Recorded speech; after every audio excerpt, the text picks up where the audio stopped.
drill.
This is not a drill.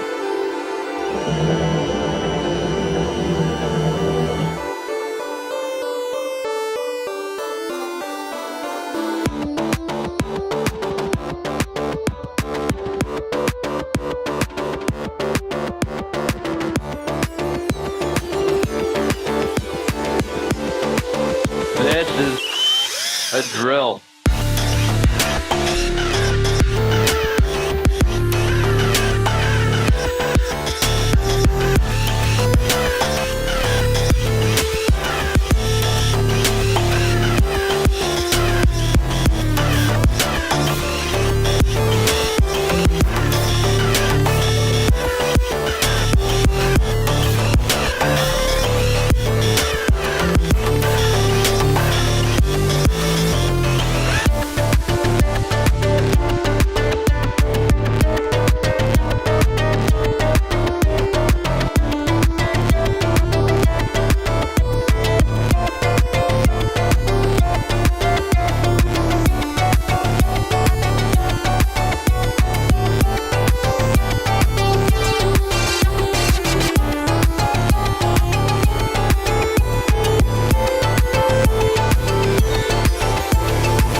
This is not a drill.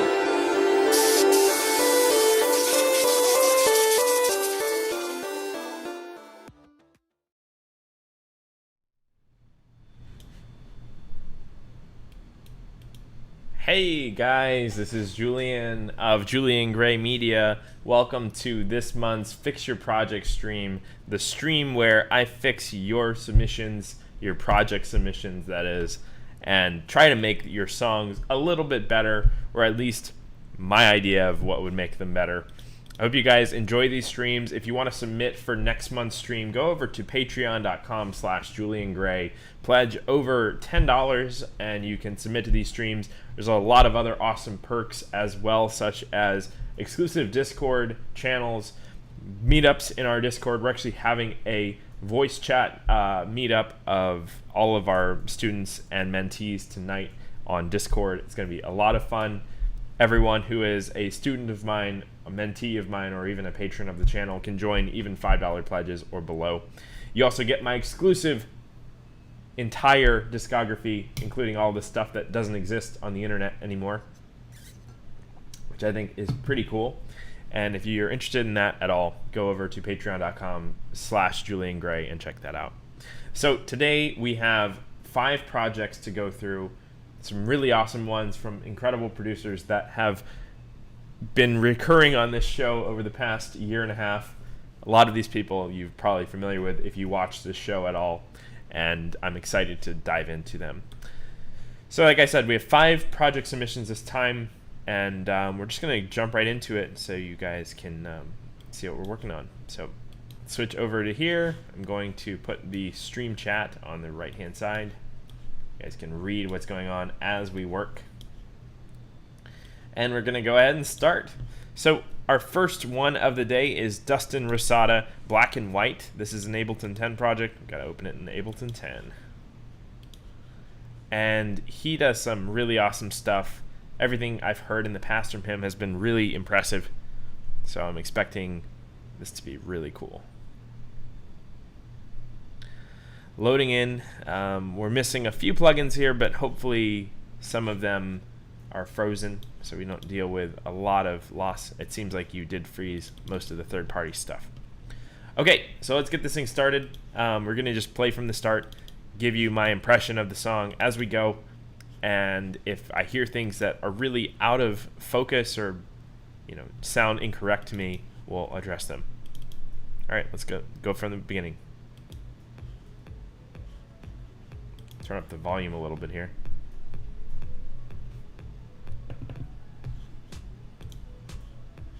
Make sure you guys can hear that. Sounds a little quiet, probably. Sounds like the whole track is a bit quiet. So I'm gonna boost it in Ableton really quick so we can hear it better. We're at like a -6 right now. I'm just gonna give it about 5 decibels additional gain just so we can hear it a little better. Maybe like 6 or 7. It's actually really good that you've left all this headroom. Makes mastering easier if you want to hire an engineer to do that. Collapse all this stuff.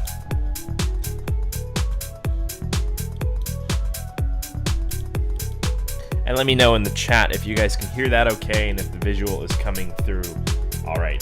Just want to make sure.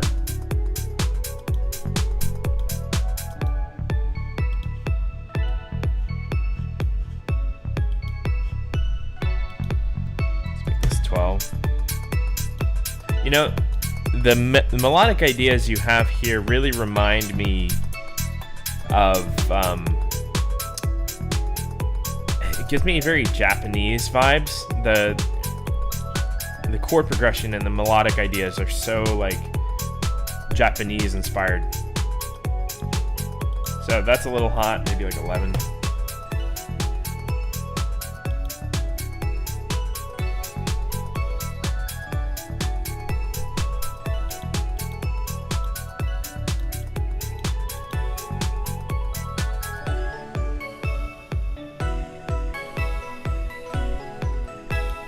Nice.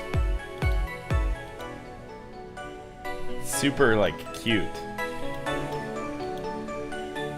Yeah. Gives me like Clannad vibes if you ever seen that show. Shingo Nakamura would be a good reference point because he does Japanese progressive house. I think he's like the guy for that. I just did a remix for him.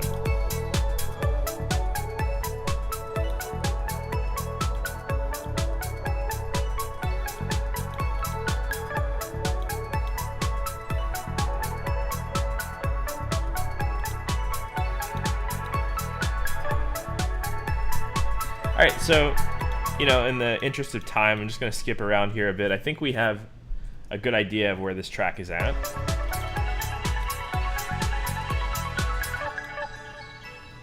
So, I'm not sure if, Dustin, if you can answer in the chat, if this is like what you have of the arrangements so far, and then all of this over here is like undetermined. But it sounds like this stuff is a little bit less less defined, refined, I should say, than this stuff. Some of this transitionary stuff feels better. I'm going to turn up my speakers a bit. So there's a few things that I think we can address here. The mix is sounding pretty tight as it is. There's a small like unbalancing. One of the first things I like to do to confirm, you know, the balance of the mix, and also to, you know, get an idea of how this is actually sounding, aside from like room acoustics and all of that, is to pull up a plugin called Span. It's a free plugin by Voxengo. I use it almost every time I mix a track. Whenever I'm using or working on client mixes, this is one of the first things I do. And I just want to skip to a part like the chorus, or like something where a lot of the elements are in already, and I want to look at the overarching curve of the song.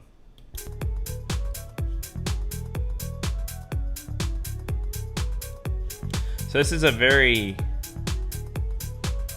interesting curve here. We have a very weird fall off towards your mids. By several decibels. Like there's a 10 decibel variance between, you know, your low and high stuff and your mids. So I'm saying, you know, first thing we do, let's try to address this in the mix a bit. Maybe we can boost some of those mids.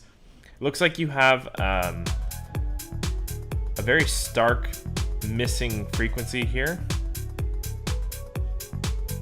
which can be nice. Like if the arrangement, you know, implies that, or if it calls for it, it can be really nice.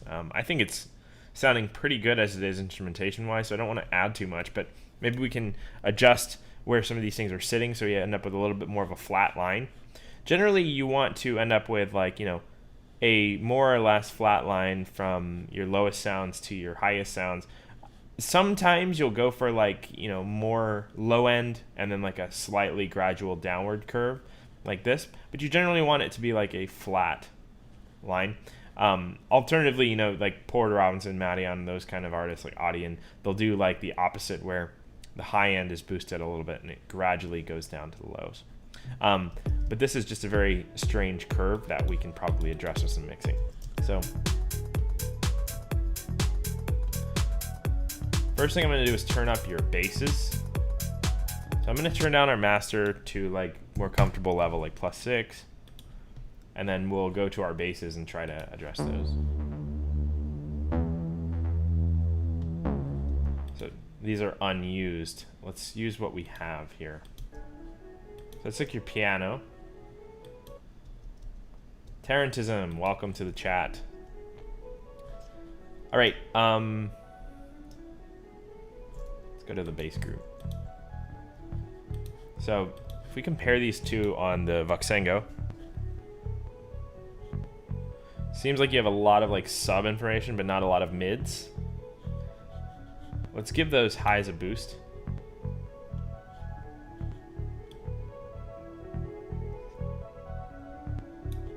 I think everything in general is a little bit, you know, quiet and a little too dynamic. I feel like we can tighten it up a lot with some compression. So for our bass channel, let me try a little bit of compressor on here. I don't know if you have a side chain already in this chain. Yeah, it seems like you do. I would put the side chain after this compressor I'm adding here.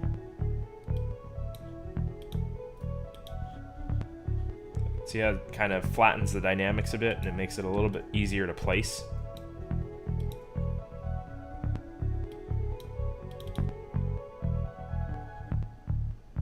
Yeah. Cool. And I'm just going to turn up this bass a little bit too.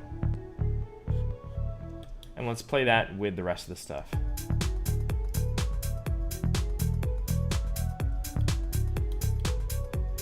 That's noticeably loud now.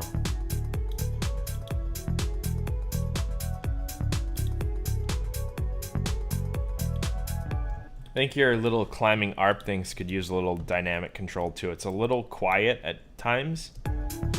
Just want to flatten some of that reverb into the sound. And this is a subjective idea here. I'm very partial to those like crushed reverb 80s pads. So I generally lean towards, you know, compressing my reverb tails, but if you're not into that, you can always just remove this.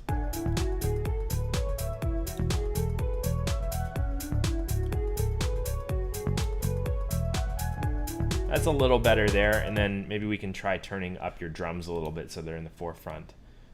Let's give it like 3 decibels.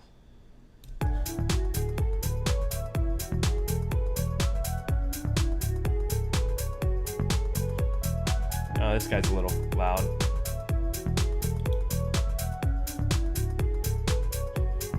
Maybe this right here.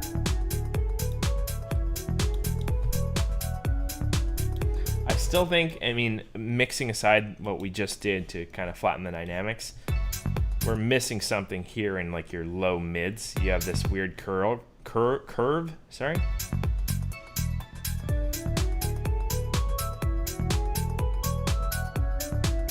You don't have anything like here, which is like your 4 octave. That's like where a lot of your low mid energy is. I was listening to your unused stuff, and there's some stuff in here that might work. I don't have M1. I think it was Diva. Yeah, like that. That's fulfilling that octave. So if we look in the span, see how that lands like very squarely in the spot we were missing. Granted, I mean, the fundamental is going to interfere a little bit with the bass you currently have, but all those harmonics are filling that 3-4 region. So maybe we can try to toss that back in and actually use this one, because I think you do need some sort of pad in the mids there. I'm just going to drag that out of the group, and we'll solo that with our basses. I think that for the most part, the instrumentation on this track is really nice. It just needs to be, you know, mixed a little bit stronger. So on that new bass that we just pulled out, I want to make sure that we're not interfering with the other stuff as much. So what I'll do is I'll high pass this a little bit.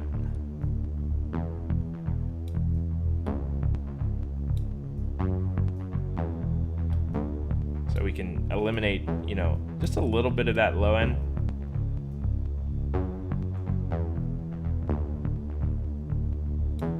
And then, like I've talked about in my most recent video, actually, it was a little while ago now, about you don't want to like trim the fundamental, because you kind of remove the integrity of the sound, because there's harmonics that are implying that fundamental that doesn't exist if you EQ it out. So I try to leave it in there. Maybe we can just reduce the volume or impact of it like this. And then we can boost the ones that we do want, like, you know, this low mid. Yeah. And then let me roll off some of that top end. It's a little bit resonant. Yeah. So that filled out our low mid a lot. If we look at our span again, see how we have this nice bulk in the, you know, 2 to 4 octave region, and you can find the octaves here. And then we of course need to sidechain that as well. So I'm going to go ahead and copy that from one of your other elements here. I don't know where your bass is. There it is. I'm just going to copy it. Now I'm missing some stuff. Like I don't know what this is. Maybe this is a bass as well. But I think this actually sounds fine. So from the sidechain, I want to make sure we're really... Oh, this is actually sidechaining a tom. It's not even grabbing the kick. I'm going to go for the kick.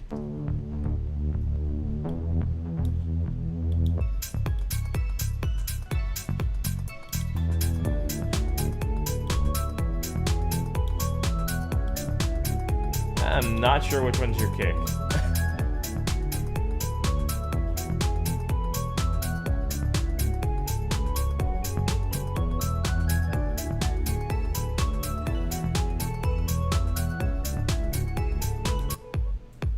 Okay, it's Tom 12. Let's go to that again.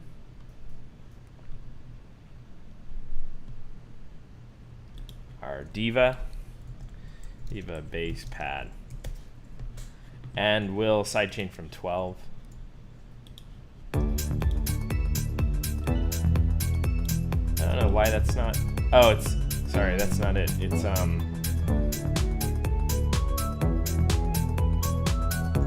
guess it's this one.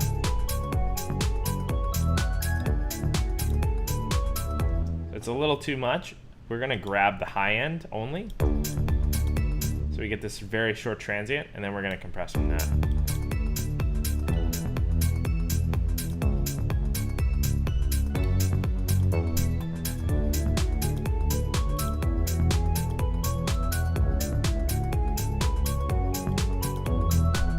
To be as short as possible.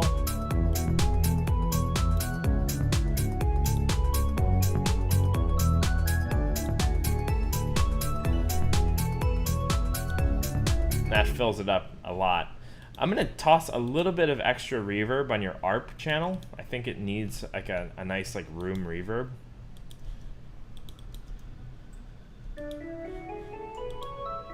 Something a little bit shinier, like a Valhalla room.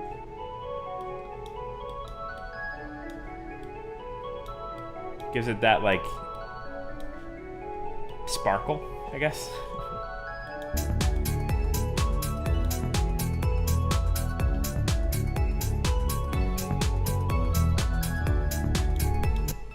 I'm assuming this is like your main lead, so I'm gonna make sure this is like up in the front. You know, if you're a fan of that Japanese like funky stuff, you probably like the band Hiroshima. They're like a disco band from 70s, 80s, and they were an early pioneer of like electronic like disco with a Japanese flavor. Look up I think One Wish by Hiroshima. Just want to make sure this is pretty forefront.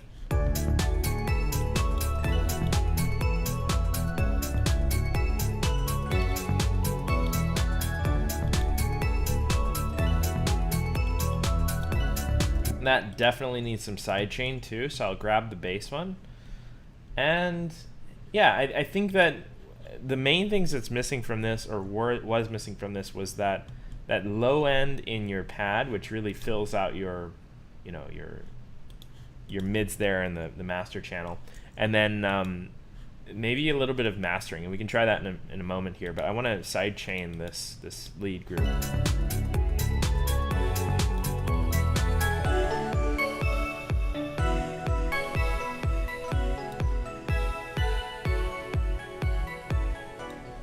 Might be a little bit too many effects on here too. I would dry that out a bit. It's kind of distracting from the main tones. We might be able to address that with like some EQ, like give some high boost. Some of those more like breathy FM type sounds, I would just pull it out a little bit maybe. It's a very pretty sound though. And then on my master, I'm just going to use a little bit of limiting. I think that will pull this all together really well. Let's do a Fab Filter. I've been really into Fab Filter Pro L2 lately. I think this will sum it very well. And this is also, it doubles as a analyzer as well, because it allows you to see the volume of your track over time versus like Span, which gives us a frequency diagram. It doesn't show us, you know, what's happening on a timeline. Like a Pro L or like any of the big limiters have this feature. So limiters have a second function in that they allow you to monitor how the waveform is going to look in real time.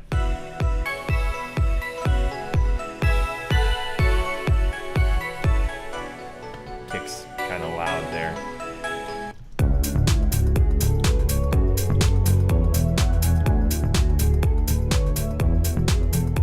Pretty good balance, I think.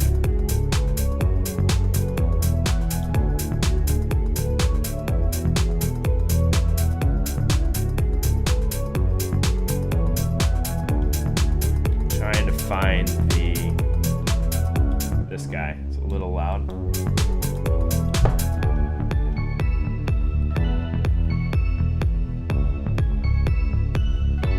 of these could probably use some effects too. Like I'm gonna put a little reverb on this,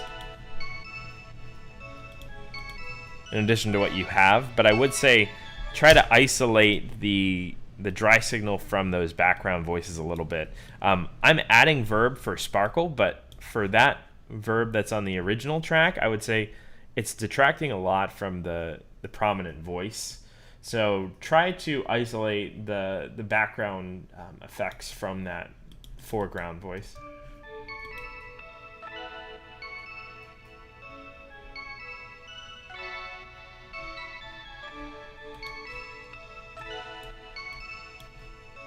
Okay, let's play that. Right here before the compressor.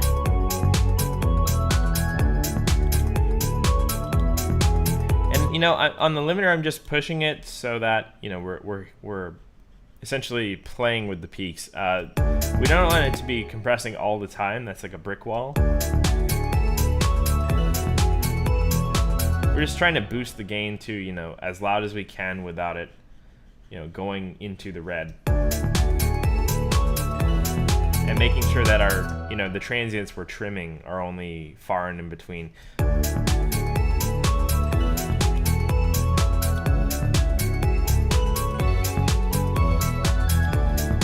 There's a slight like dullness to this entire mix too. I think if you just tossed a EQ on it, give it a little bump up here.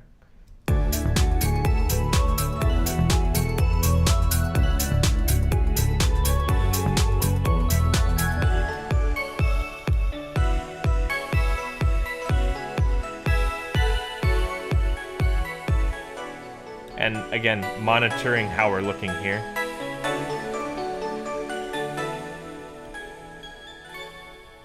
Don't want to boost too much, but you want to try to flatten this out. And it's best to do that in the mix, but for the sake of time, we can address it in the master.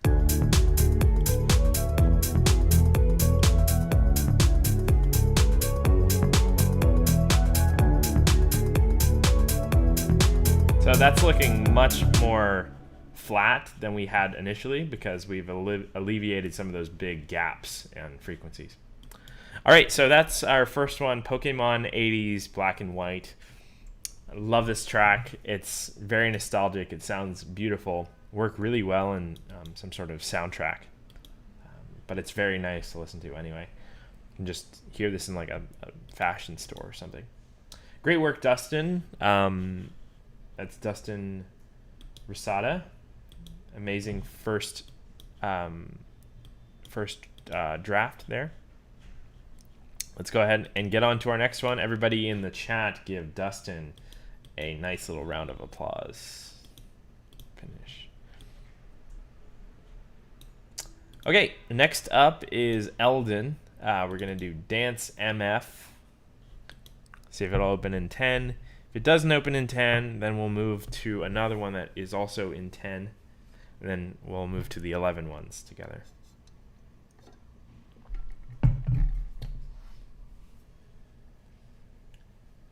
And Mark's stuff is generally pretty good. This is going to be a treat.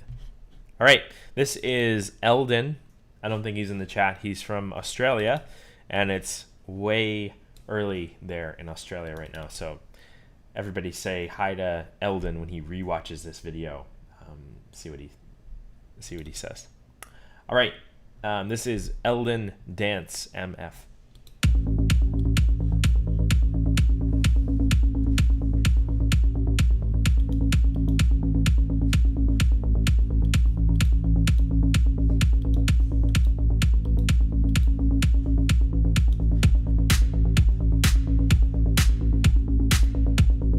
I'm gonna do the same thing on this one. Just toss span on.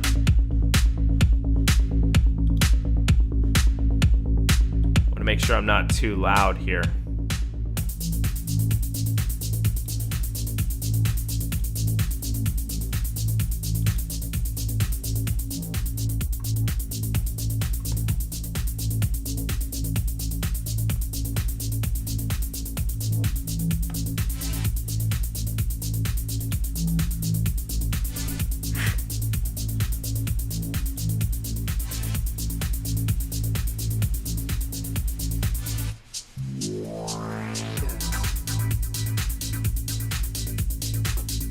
So we have a few really big resonant peaks down here in the bass. I'm hearing them too. They sound a bit distracting. I think we can address that in a moment. But it's kind of throwing off the whole mix for me. We have a very weird like smile shape similar to the last song. This one's actually more exaggerated. We can address that as well.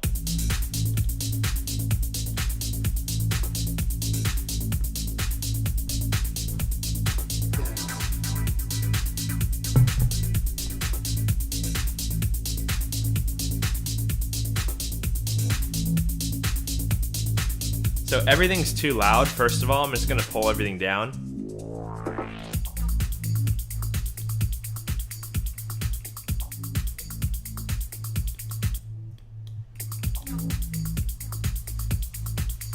So I think that's our culprit right there.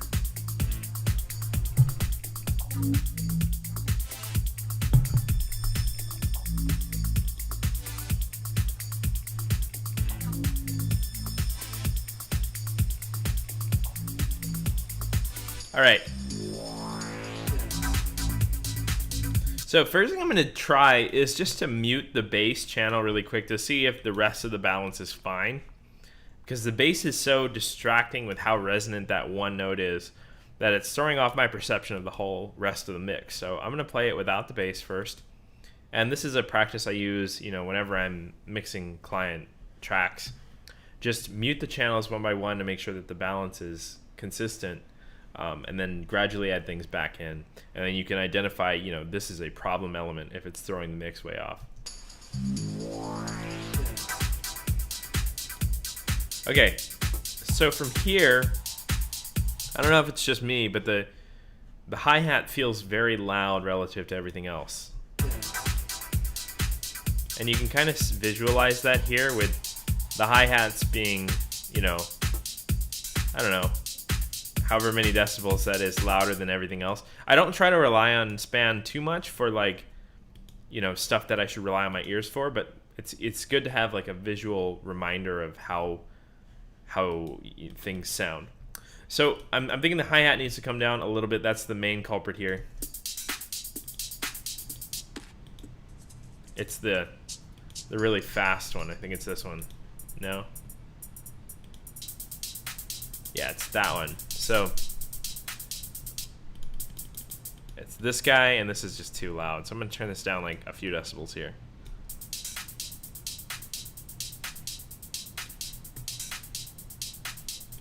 So these hats should not be louder than the clap.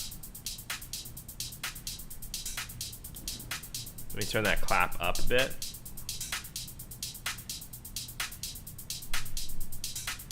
That's a good balance, I think. And then we put it with the rest.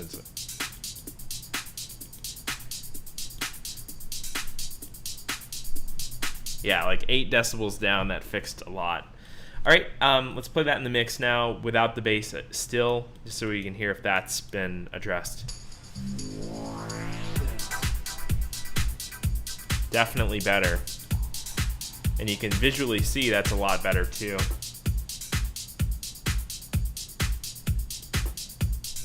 So our kick is kind of quiet. I'm just going to bring this up to neutral.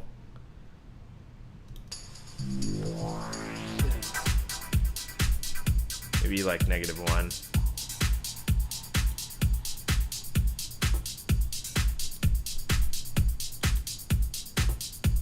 Turn our percussion down a little bit.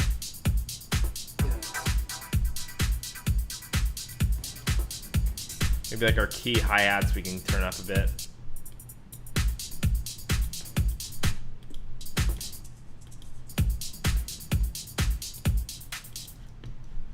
I don't like that you've nested all of these together.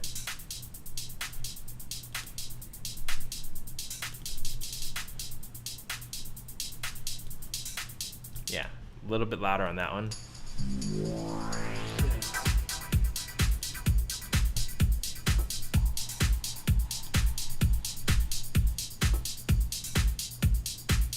A little better, I think. We are clipping on this kick though. So maybe we should just turn everything down again. Keep the balance the same. Just make sure, we're staying in the green.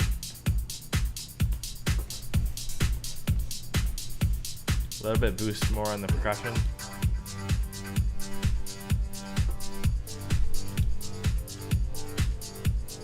And that clap should be focus.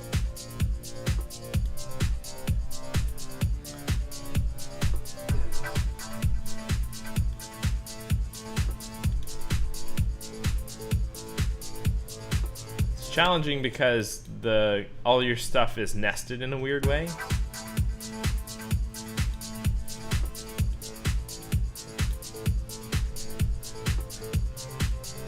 You can also try, and something I don't generally use, but we can try it on here, the drum bus on your drum bus to try to tighten up some of these.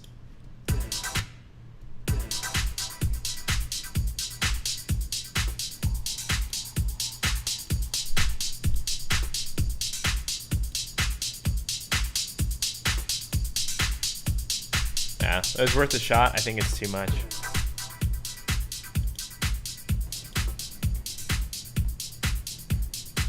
That balance is feeling a little bit better to me. The kick is still too quiet. Might just be your limiter crushing it.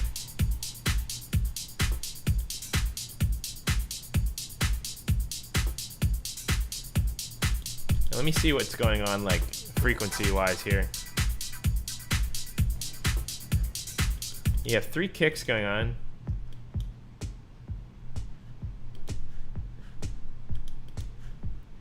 It's got a lot of high end, but a lot of unnecessary subs. So I'm just gonna pull it out.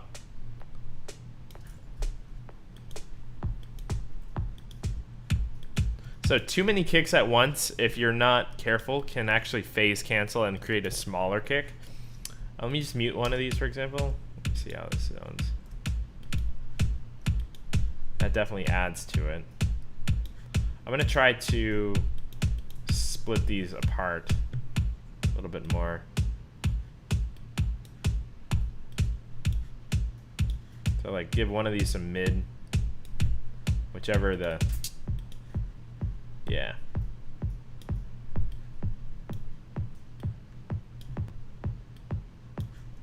Mid one is, and then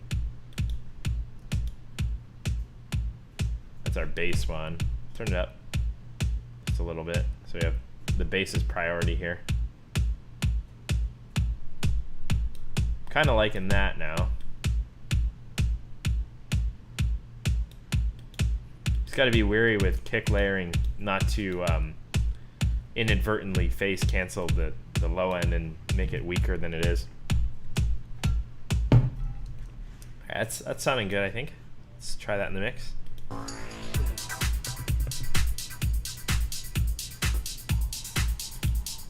Kick still feels quiet.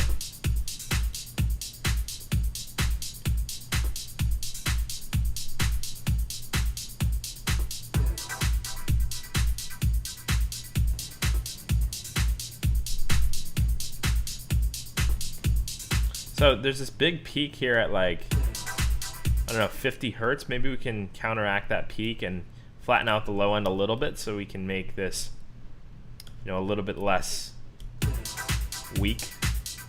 Yeah, it sounds counterintuitive to lower the bass to make something stronger, but what I'm doing is I'm trying to flatten it out so we can turn the whole thing up. I think it saved us a few decibels worth of gain.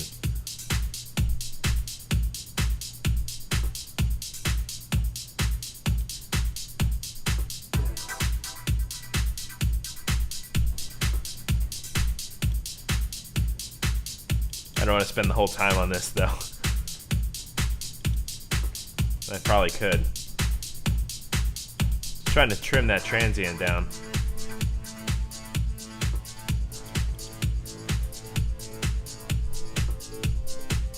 Might be a matter of just turning everything else down and leaving the kick louder, because this is not working.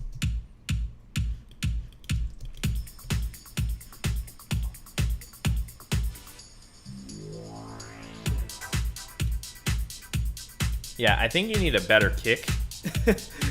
I don't think this is a great solution for your kick, but whatever. We'll leave it for now. Don't want to linger on that for too long. Let's address this bass really quick.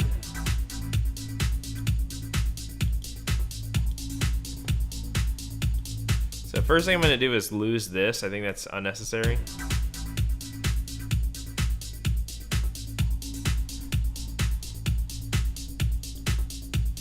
I know why you're doing that. You're going for that like resonant tone. Maybe we can just like dial it in a bit more.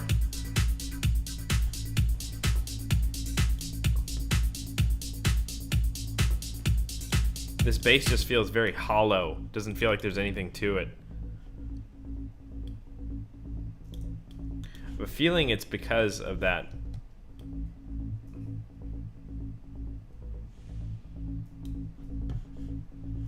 Let's move the side chain to the end chain.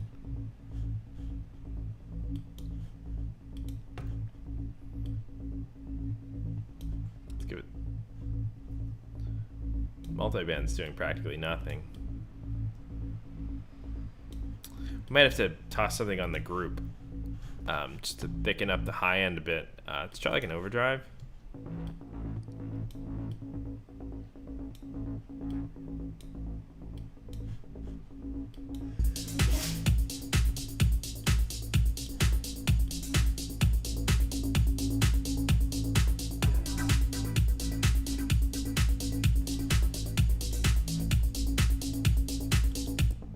This might be an issue of just the sound choices are not the best, because there's not a lot of high end or grit to these at all. They're very just, you know, washed out. So this is clearly the octave.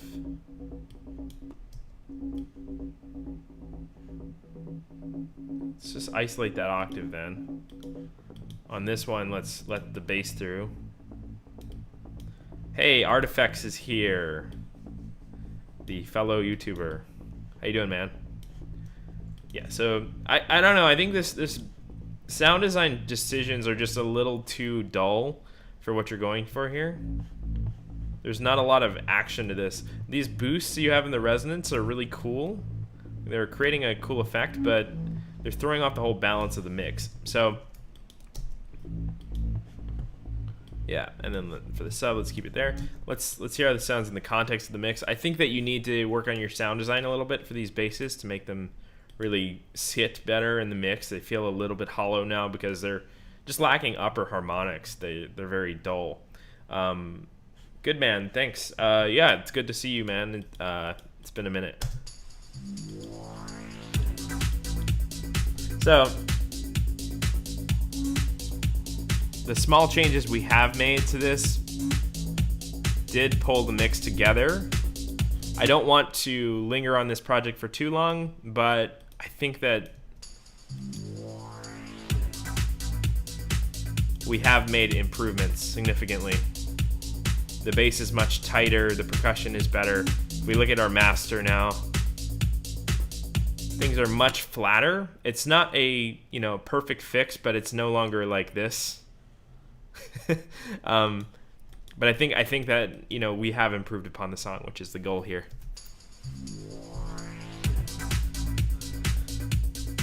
Bass and drums feel much tighter now, and that was a lot of, you know, volume prioritizing to try to make certain things priority and then the other stuff less important in the mix. You know, our drums needed to come up a lot, our hi-hat needed to come down, our clap needed to be louder, you know, that sort of stuff. So, sounding good. I don't stand by these sound design decisions on your bass channel. It's just a lot of the same thing. There's not a lot of reason to have all of these layers. And then also, you don't have any upper harmonics, so there's no, like, grit. It's very, like, hollow. I think that's what you're going for, so I don't want to change it too much, but yeah. For what it is, I think we've made it better. And then on your little melodic idea there, your little lead or whatever, I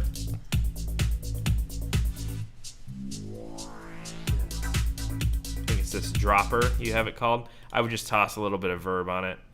If you're gonna go for the 90s aesthetic, really like go for it.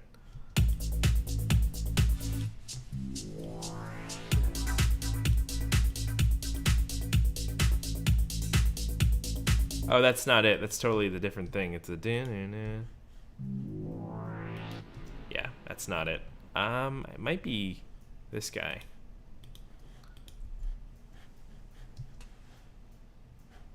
No? Where is that element? The maybe it's in glitches? Okay, yeah. This guy needs some verb, I think. Pull it together. All right, let's listen to this mix in context, and then we'll move on to the next song.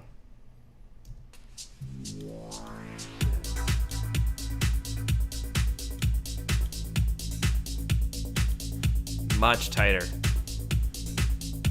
We can probably afford a little bit more gain on the limiter too.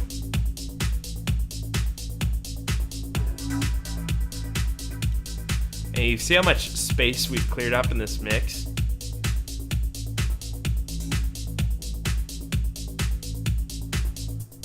The kick, notably, is much better.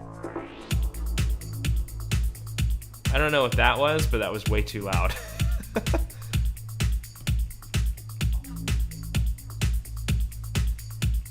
All right, that is Eldon's Dance MF. Great job, bud. As usual, your stuff's really well written. I love the vibe every time. It's got that classic ravey sound. We're going to move on to the next one now. Everybody in the chat give Eldon a nice little, high five. So that when he watches this back, he will see it. Okay, we're going to move this to finished, and we're going to move on to the third project of the day, Fresco, Baldy, Even.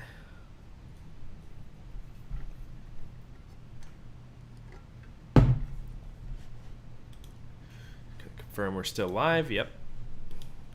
Sometimes I have to do that. I'm going to give some high fives myself. If I can find them. As we load. I don't know where my hands are. Whatever. You get a nice little... You get a stop sign. Still loading. This might take a second.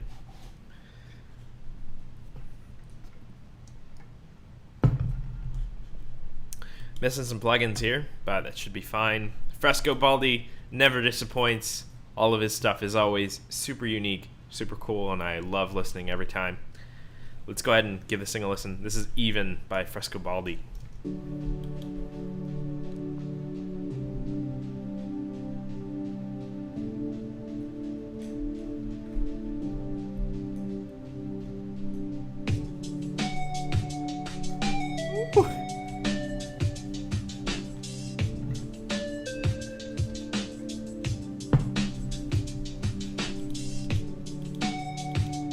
Man, you gotta start releasing these like on Game Maker Place or whatever.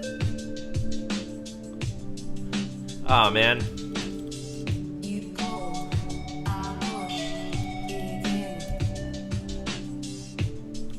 This is so good, as usual. Like, you need to start sending these to indie game studios or like game music libraries, because these would get synced in a game like that. I can see you scoring a game immediately.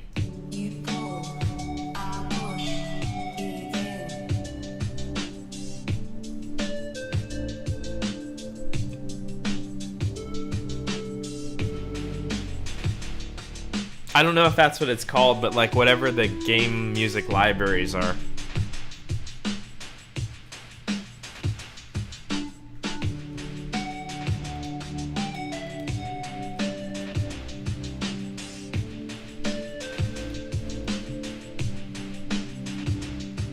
So as usual, I'm going to toss span on here so we can see what's going on as we listen.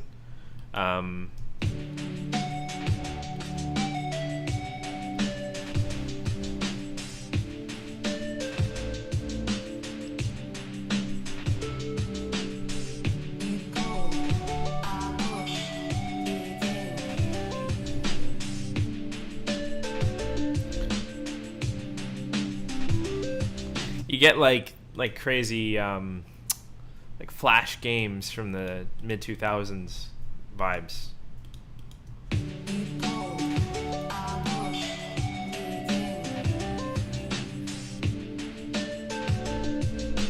I always like subconsciously want to push it that way when I work on your stuff. I don't know if that's the direction you're trying to go, but like I would totally put like more time-based stuff, like reverb, like Hall verbs and nice delay effects and stuff, just to really push it down that soundtracky rabbit hole. I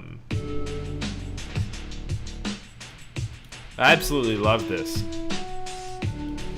It's so like unique.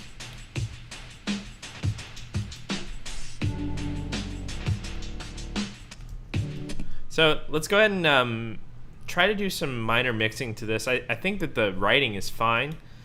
You might be lacking some sort of legato bass sound, but at the same time, like I said, like this gamey stuff that's like for listening to an extended periods is really pretty empty and ambient and spacious, so that it really allows the player to listen for a long period of time without it being too taxing.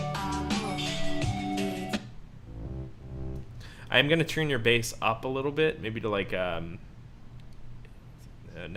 or something from -10 or 11. So you have a little bit more boost. I think that it might need a little bit of EQ as well. I'm going to group it so we can do that. We'll see though if we actually do need it. I don't know if we will.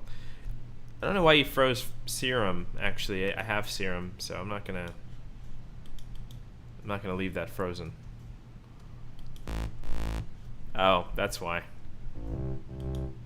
Some sort of weird thing where it's not sending the patch over. Whatever, we'll leave it frozen. I'll just group it, and we'll do it that way. Okay, so let's play it through, and I'm just gonna see what's going on. So I'm thinking it doesn't need the harmonics at the top. It could probably be a little bit more dull and subby, almost sine wavy. So let's go for like a shape like this, like.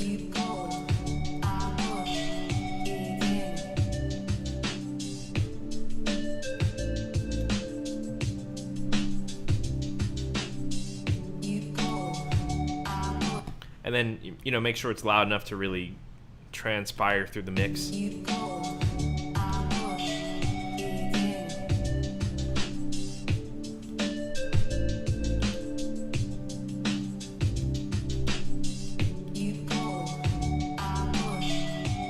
Alright, that's immediately better. It really pulls the bottom into the mix. Let's go ahead and look at your pads. I think it's this LFO trigger. What's on here? I don't understand how you're doing this. It's triggering something else.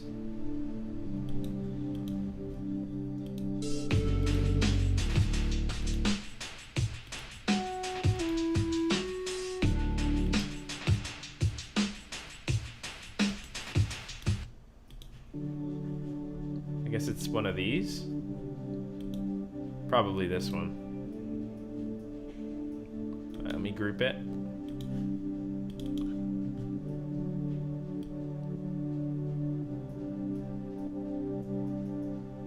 Just a little bit of character in the mids, maybe like a little saturation as well.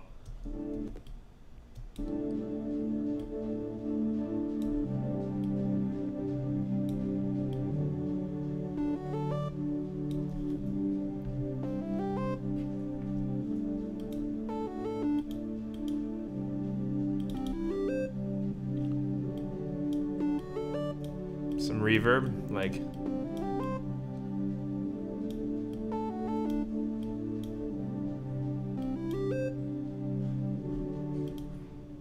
Go for like some compression on that verb too. And everybody always asks me like why I don't use any of the other presets or like, functions of Valhalla besides like the basic features. And it's just I really love the stock preset.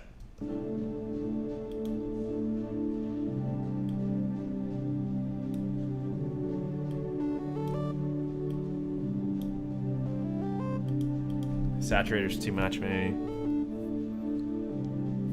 Maybe like a little bit of flanger or something.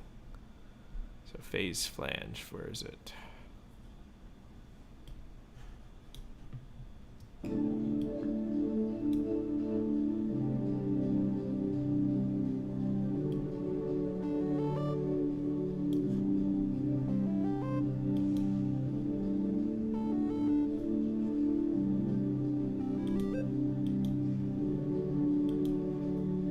I kind of like that.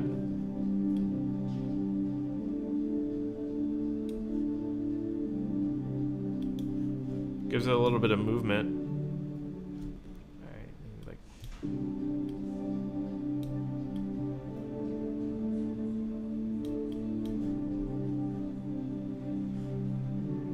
Terraria Day theme music. Or theme remix. Yeah, that's like kind of the vibe I'm getting, like that indie like side scroller or like bird's eye type.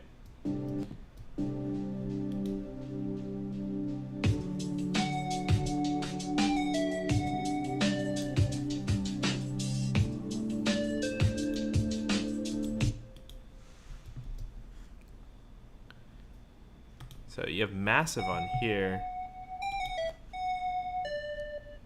Only thing I don't have is this. I would say try a little bit of delay or something on this pre-verb. I can't do it pre-verb because I don't have your chain. But I would say, you know, feed maybe like 10% delay into that Valhalla room and get some sort of effect like this.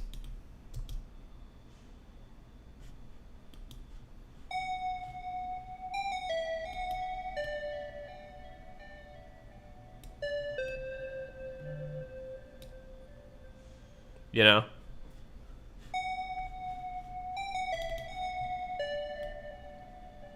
A little bit of roll off the top so it's not so harsh.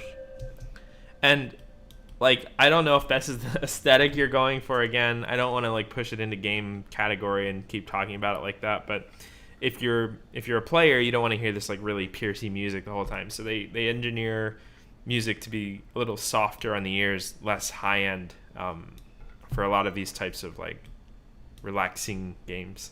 Dude, I think that you could absolutely send this to game studios and probably get a job.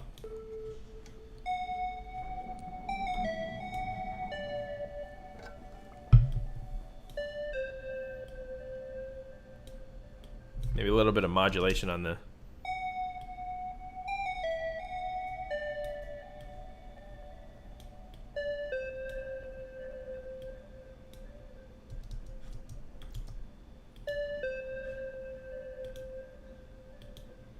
Yeah.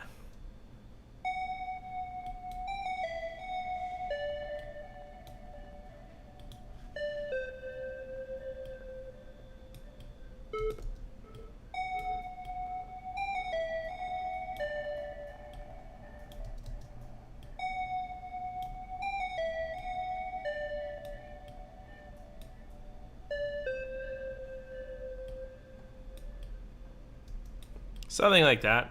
Not sure. Kind of dig it.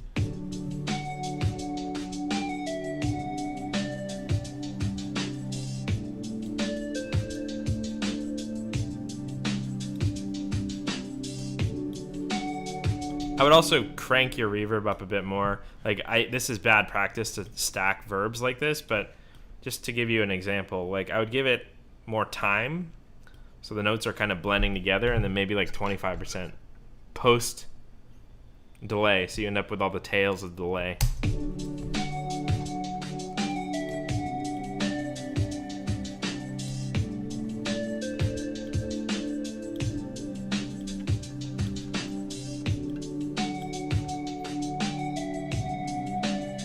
Maybe even more verb, like 40%, like.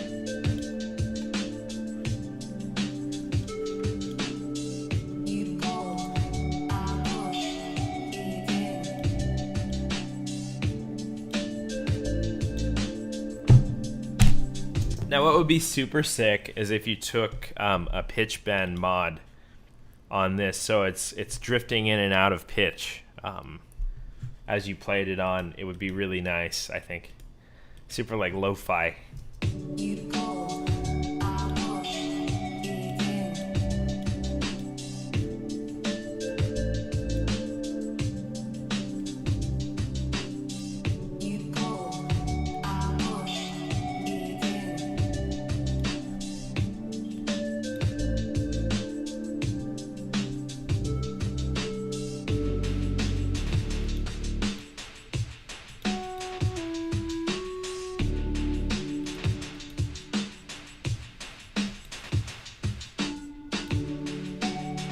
So this guy could probably use the same effects as this one. The reverb, like the low pass and like all of that. Super like Minecraft vibes.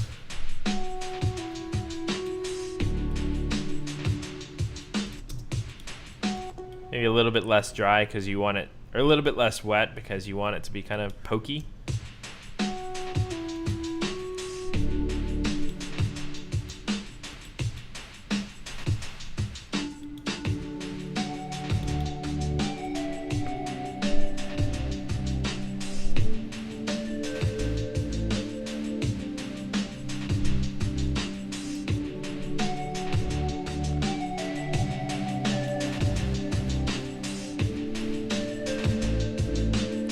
Driving a little bit of the input gain on the master limiter, try to get it a little louder. But overall, this is sounding really good. There's not much more I would change to this. I want to leave it kind of how it is, you know, just mixing stuff. And that's usually how it is with you, man. Like, every one of your tracks is so unique and inspiring to me. I just want to, like, write this kind of stuff every time I listen.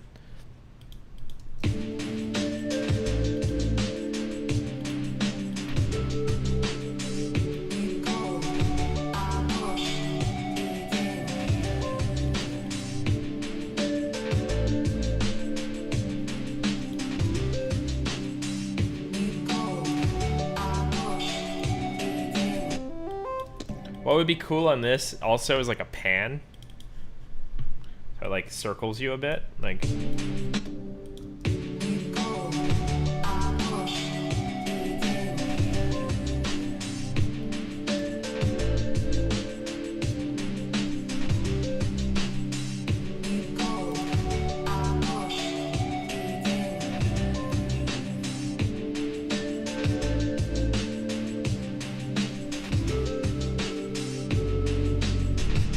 maybe a little bit more high delay too, so it's really like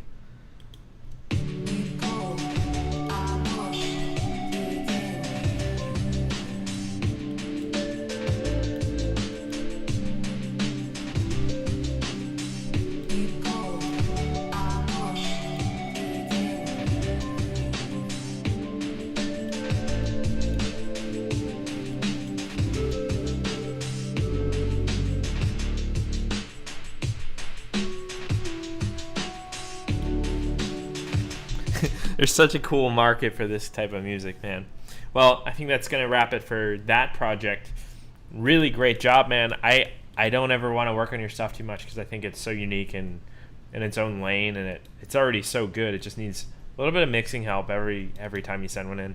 It's never like the production. Great stuff. Keep at it and send this to some music studios, dude. This has such a amazing potential to be, you know, video game music or something. All right, that's Fresco, Baldy, Even. Really, really cool stuff as usual from him. We have a song called Shaman Fight Club Head Clouds by Essedy. This is a work in progress. We're going to open this guy up.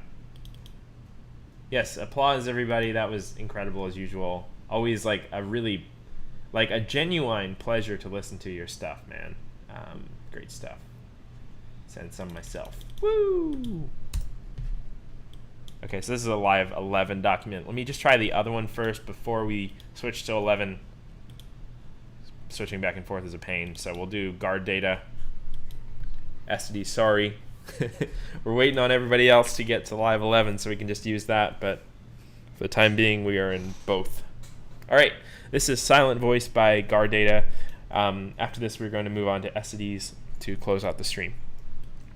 So let's go ahead and get this thing started. This is Silent Voice by Gardata, and we're going to hit play right now.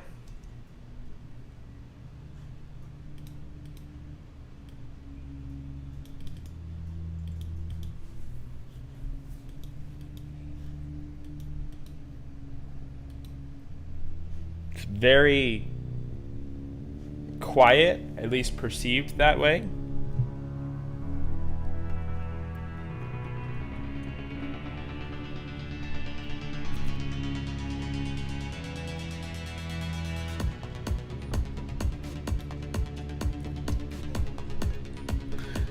This is definitely more my lane.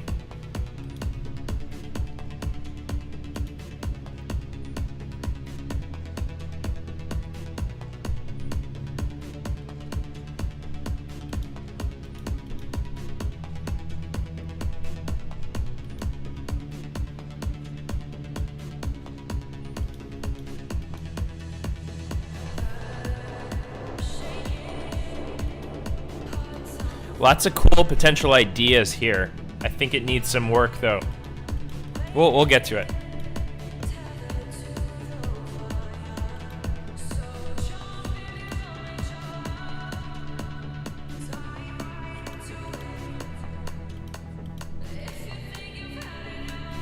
I will turn it up.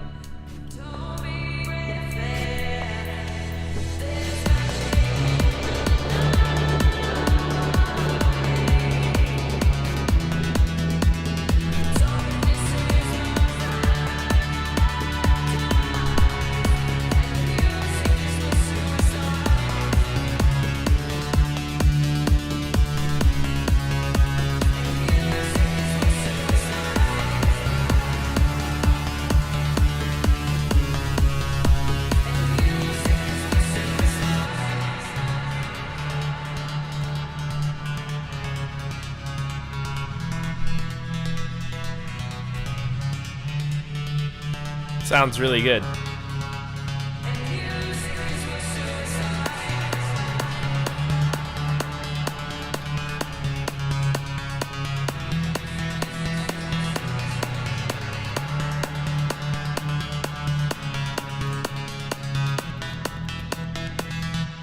All right, so there's a lot of cool ideas here. I think it's lacking arrangement.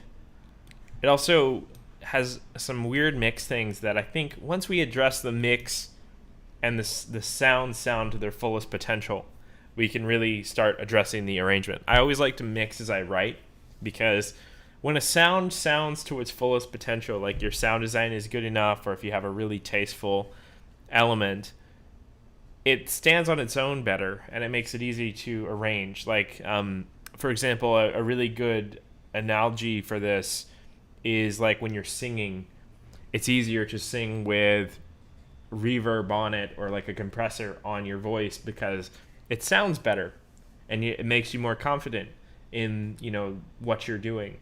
And if you're approaching, arranging the same way where each individual element is confident on its own rather than having to be masked by other stuff, it makes it easier to arrange in the most efficient and best way possible. So when I work on client songs, or if I'm working on a student song, I generally try to address glaring production stuff first, of course, but then I work on the mix, and then from the mix you have these really solid parts, and then it's easy to okay, I can just pull this out, and then that's going to be the breakdown, or this is going to be the drop, because it's just this one element. But you need those pieces to feel good on their own before you can start doing that. So I'm going to start by doing some mixed stuff. Let's see what I hear and what we can address. First off, I'm going to put span on our master to give us some clues. You guys probably are sick of this by now. So remarkably, this is not the worst curve I've ever seen. It's a downward facing curve, which is pretty typical of this harder electro stuff. I think what we're facing right now is just balance stuff and also just perception. So some of these pluck elements have a lot of reverb on them, so it sounds really distant. It doesn't sound like present and forward.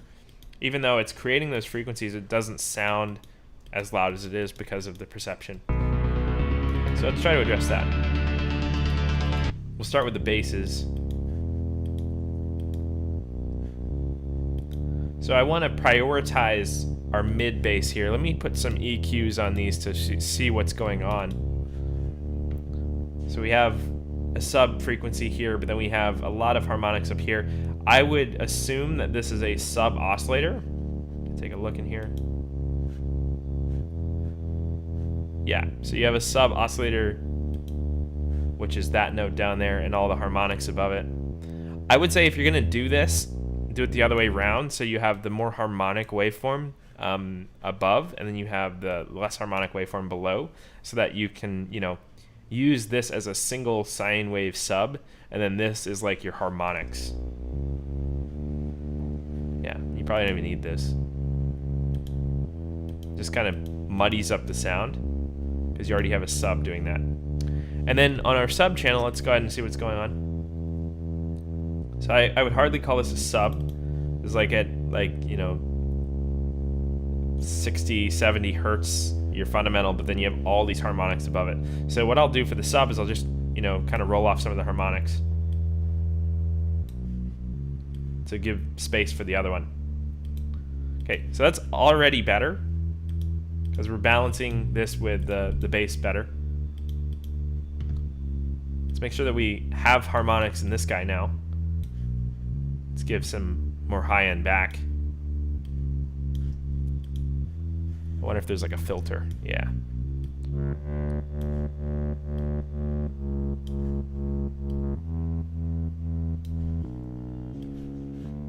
Okay, so these overdrives, I'm not sure if these are hurting or adding to your harmonics series here, because they're adding more harmonics upstream here, like, but they're kind of destroying your low harmonics.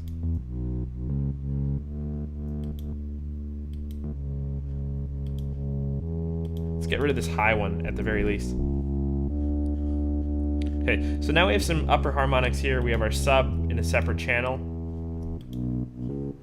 As you can see, maybe we can roll off some low end here. So then we have our sub on a separate channel. I can turn that up if we want to, you know, give our bass a boost. That way we can address the upper harmonic stuff in a separate channel from our subs. It's not sounding like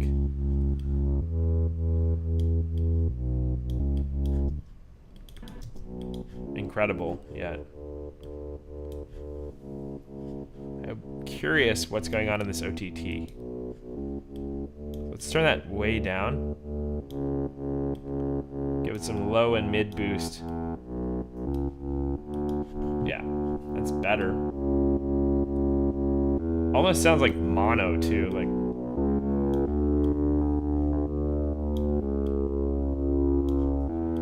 That's better. Let's lose the reverb in chorus.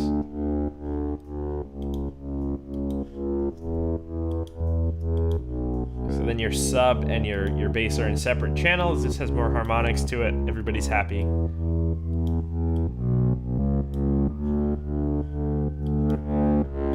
Let's get rid of this and just deal with that with an EQ. And then let's put our kick back so we can really hear what it sounds like in the mix. Okay, so our kick is way too quiet, and you have it at +6 already, so I'm just gonna, you know, turn every single thing down. That way we have a little bit more flexibility to turn our kick up, because that thing is quiet right now.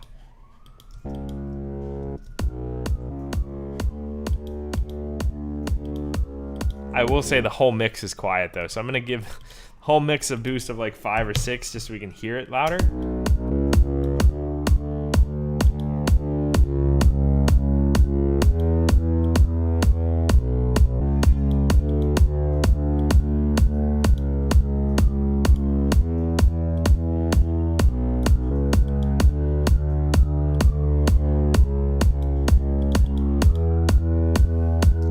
And then I'm going to move our sidechain from our sub and bass to a unified sub and bass group.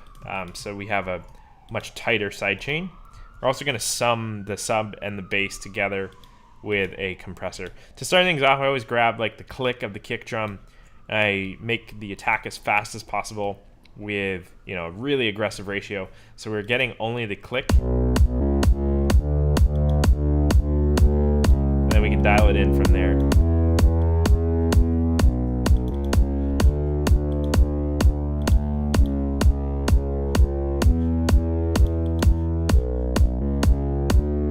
Not loving that sub.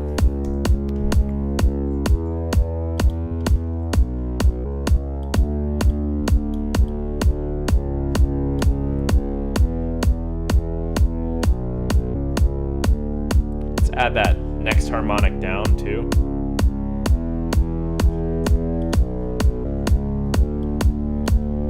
Now let's look at this through a EQ and give it some boost in the bus, and then like hit it with a compressor, so it's like.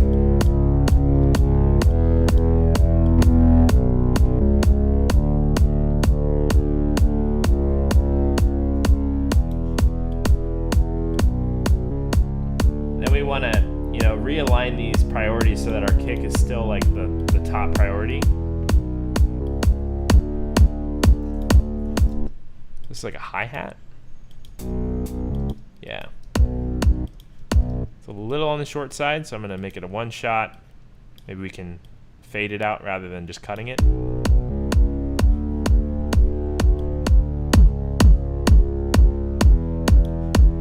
Kind of loud. Okay, we can remove this gain utility now.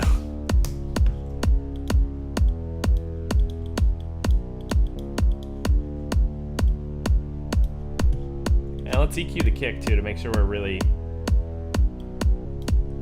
getting the most out of it. I'm gonna dip some mids. Hey Dylan, good to see you, man. It's been a long time. Neutralize kick to 0, and then maybe we can try apply some limiting to our master channel so we can get this up to volume, acceptable volume. I always mix with the limiter on, and a lot of engineers will tell you it's a bad idea. I just like to hear how it sounds when everything's finished. So this might be an issue of like the kick is not too quiet because it's like noticeably too loud right now. It might just be a matter of the kick is just not a good kick.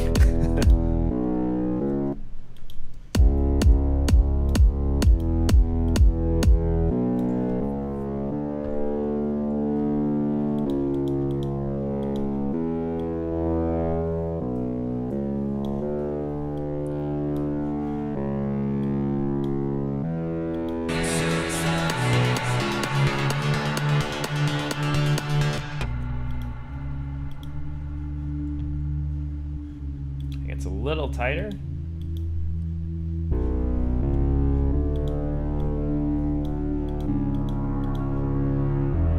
Bass is definitely better.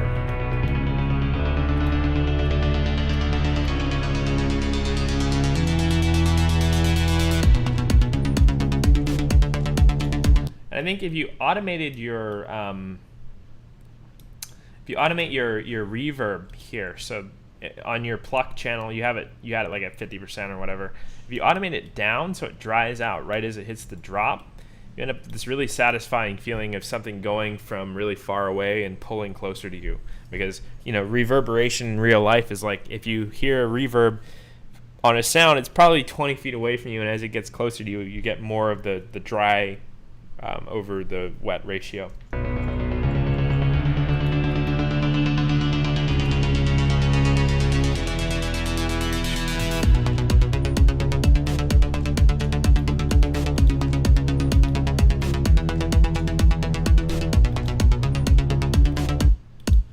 Yeah, kick is really loud, but it's not doing anything. Like, it doesn't feel loud.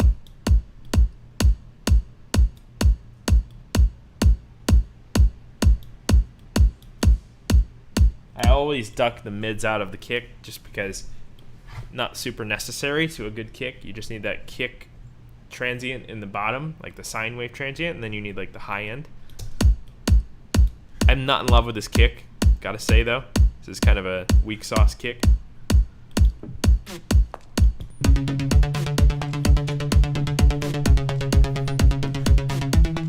On your LFO tool, I'm gonna tighten this up.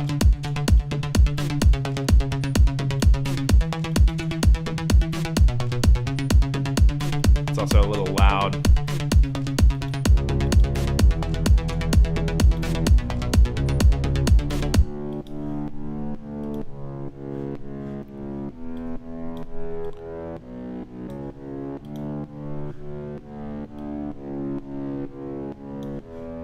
Still don't know about this overdrive.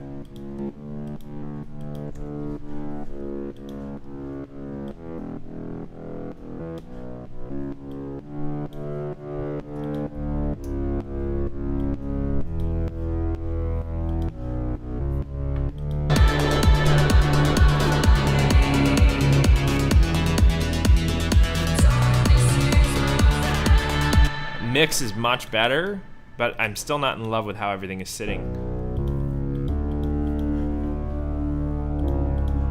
Might try this, like.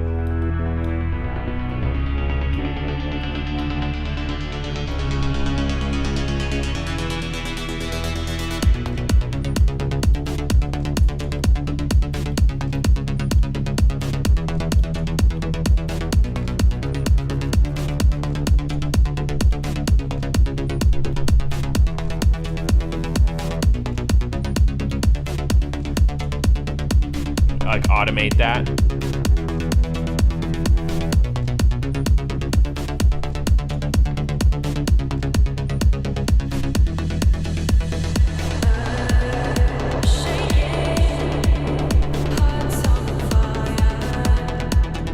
The one issue I have with it being an octave down is because there's already a sub there.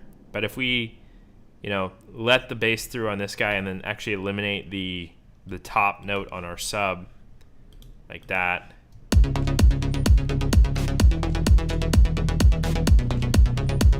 It's pretty strong right there. Because we're dealing with this 80 hertz region. On this guy,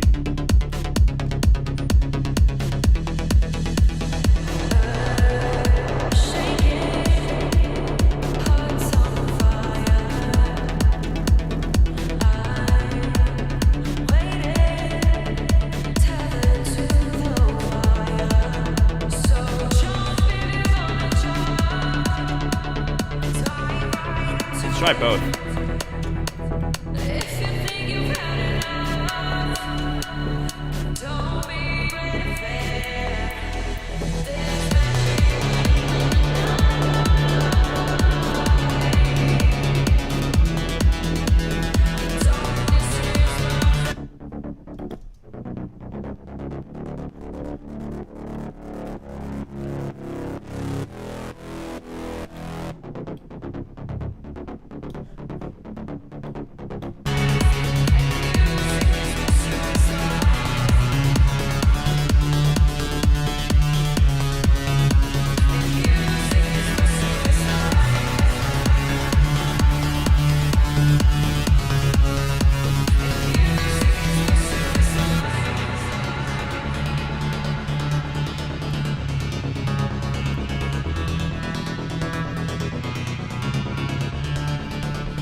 Yeah, definitely, I agree that the low end is nice.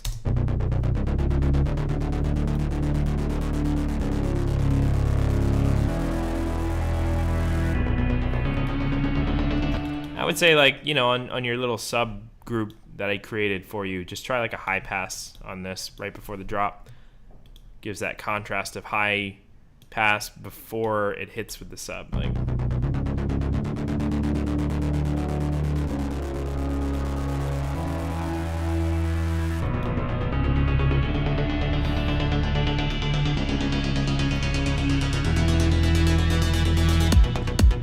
Wrong place.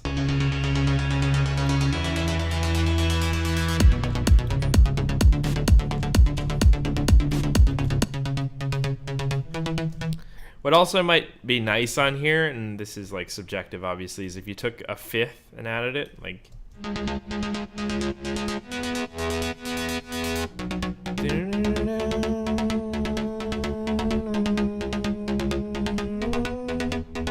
yeah, it'd be cool.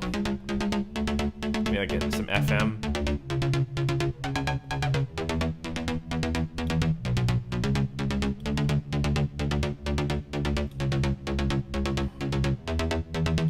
Maybe like try a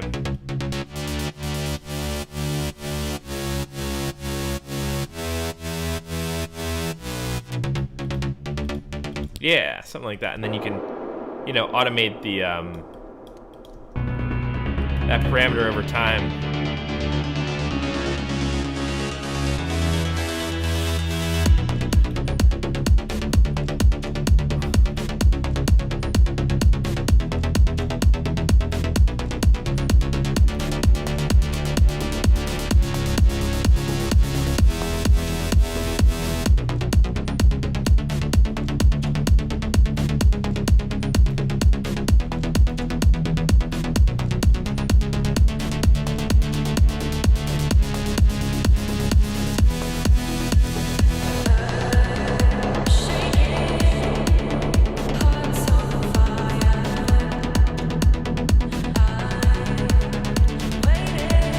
I realize this pluck has like no EQ on it.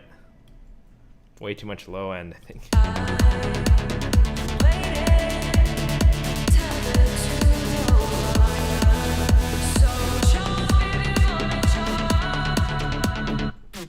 Okay, this stuff, little quiet, but I want to address the vocal. I think the vocal has way too much reverb on it.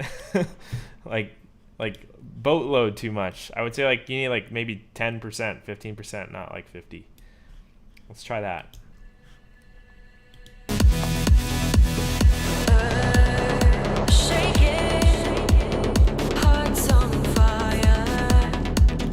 Does it sound like totally dry? Hold on.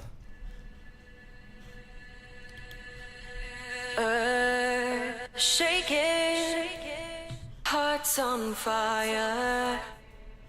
Some of those like those trims that you've done are a little too aggressive, I think. They need to be like longer. Oh, you can't because you've like manipulated the vocal. Shaking, hearts on fire. Is this like expand outward? Hearts on fire. Okay.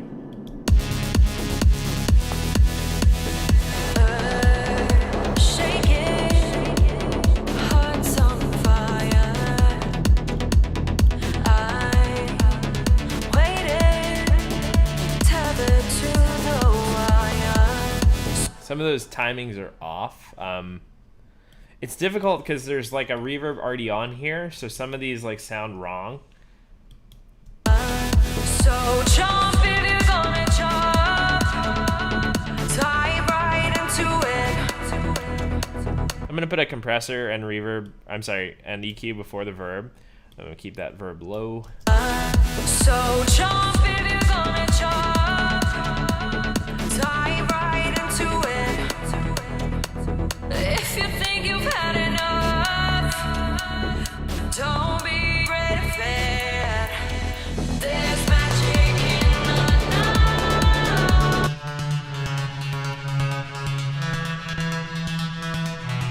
night. It's way too loud. And maybe try this on this one too, like the. Oh, you're FMing from B.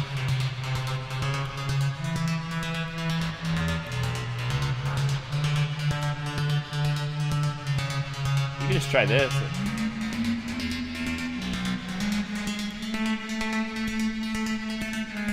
Yeah, it might be more interesting. Just drop the reverb a lot.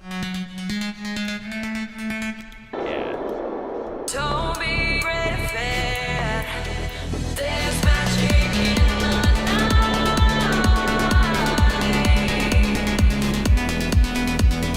Darkness is my paradise,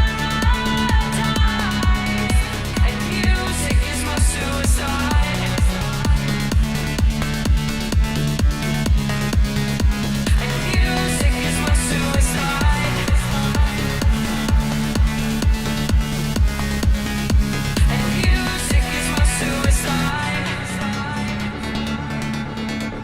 That's sounding a lot better.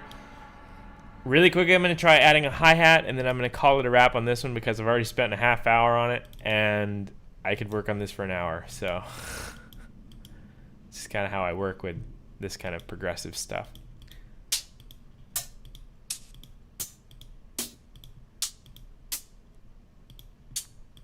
I don't think this is the right hat, but like you just need like a groove in there. You don't have one.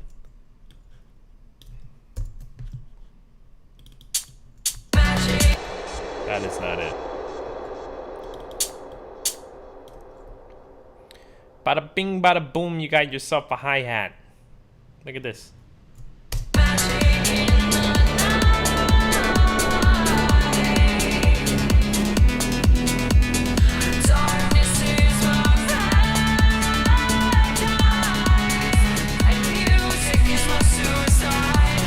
That timing is wrong. I'm not going to address your vocal today because just too much time, but yeah, that could be addressed for sure.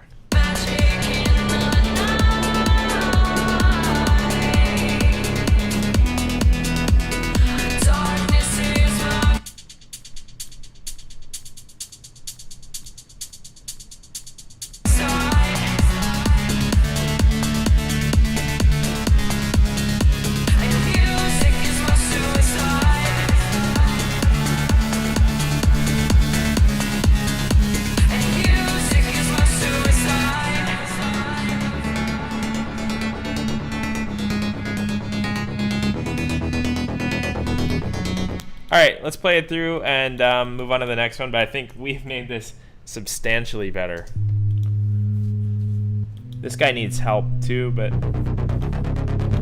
And the transitions are a bit weird, but I think the mix is kicking now.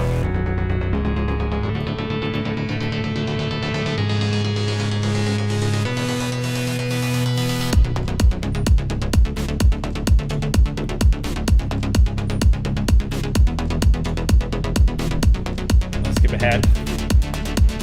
So jump if you're gonna jump, dive right into it. If you think you've had enough, don't be afraid of it. There's magic in the night.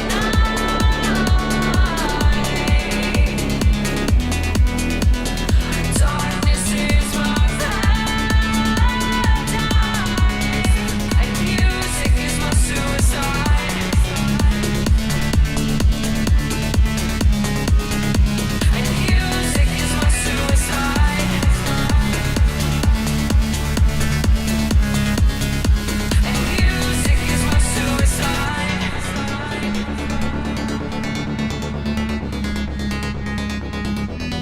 Yeah, that lead's iconic now that we did the fifth thing. Anyway, that's really sounding awesome. The chorus is explosive. Really cool idea. Let's go ahead and open up live 11, and then we'll move on to our last track of the day, which is Essedy's submission. And everybody give Mr. Guard Data a nice, big round of applause. That was sick. Reminds me of like Eddie No Mana kind of sound. Hand slap, hand slap, hand slap. Yeah, Dylan was saying you could use a gate to trim the reverb that's on the vocal, and that's a good idea. My biggest pet peeve as a producer is people who create vocals and put reverb on them and then sell them. Why would you do that? Every song calls for a different reverb. Really annoying. Oh my god. Every time Essedy always does this. That's amazing. How long did this take you to do? Jesus. Whoa. Work in progress, meant to be noisy, inspired by My Bloody Valentine in the genre of Witch House. I'm very unfamiliar, but I will definitely do my research now. Shout out to Shaman Fight Club. All right, let's hear it.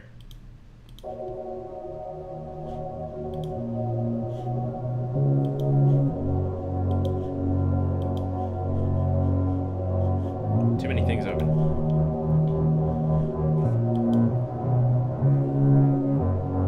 Oh, right. He wrote it and then copied it.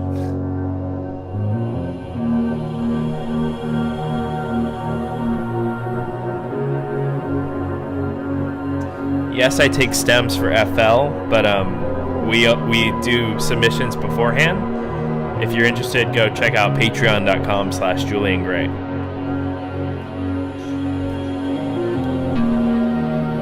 Very pretty so far. That's really nice. Kind of loud.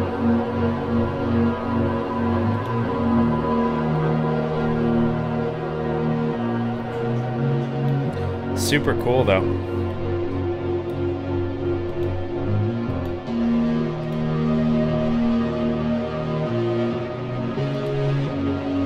Hey, you got the Tori pack. She's awesome.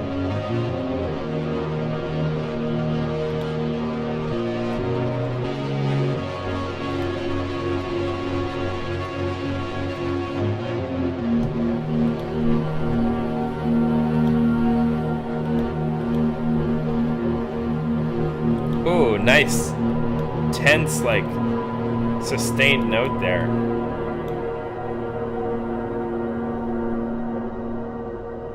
Into silence. Nice. It's gonna kick in. Nice.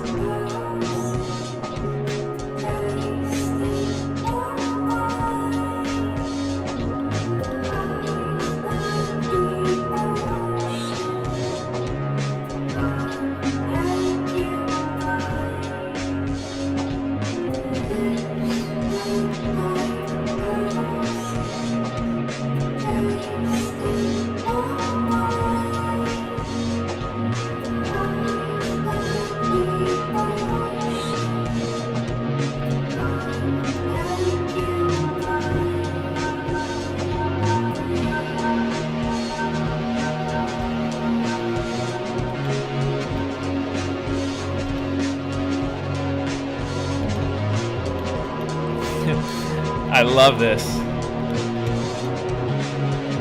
That ambience is crazy, man.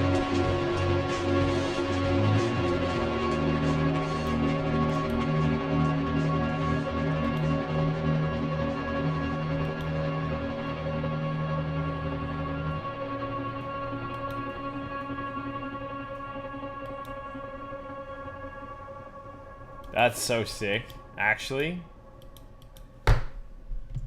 Really nice.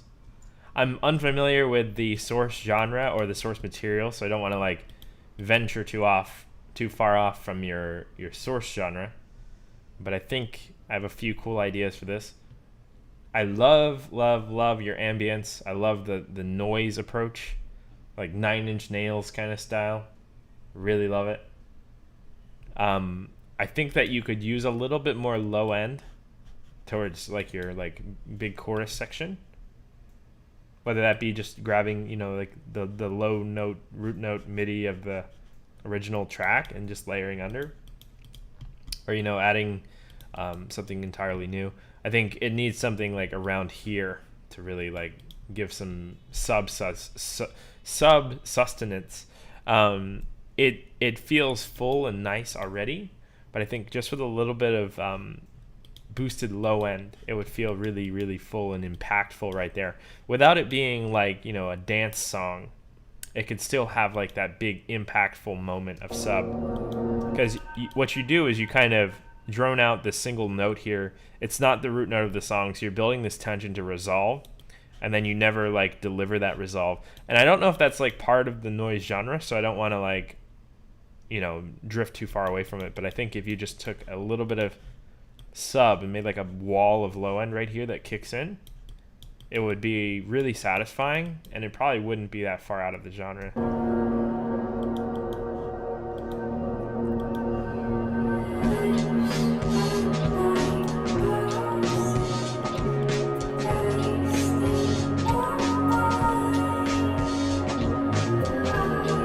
So it's like, obviously that's not good. What I'll do first is just, you know, create a filtered like saw wave, and we'll just try this. So There's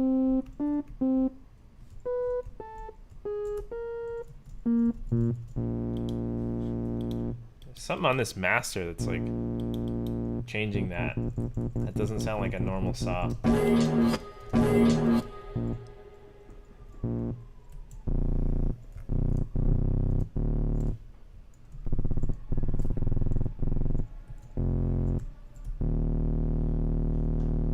It's our note right there, so it's like.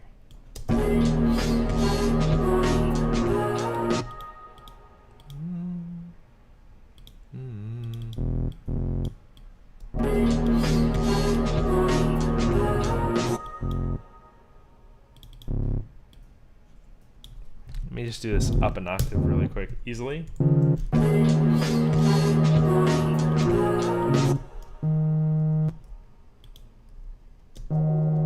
It's not that, it's this.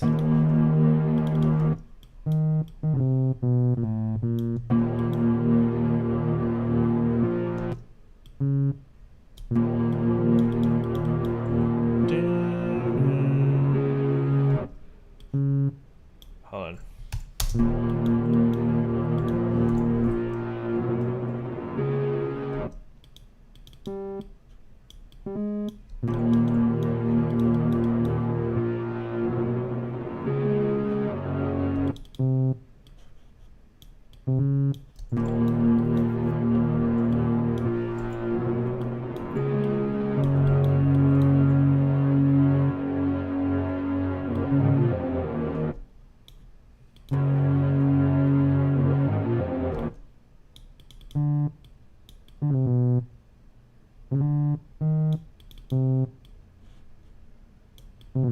Something like that.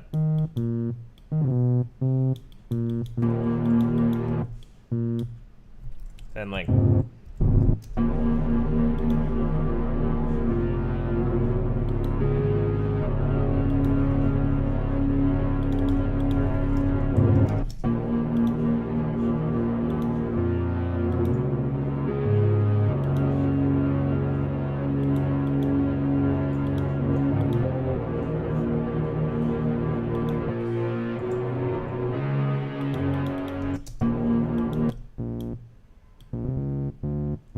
oh, you know what? It might be a fifth. No?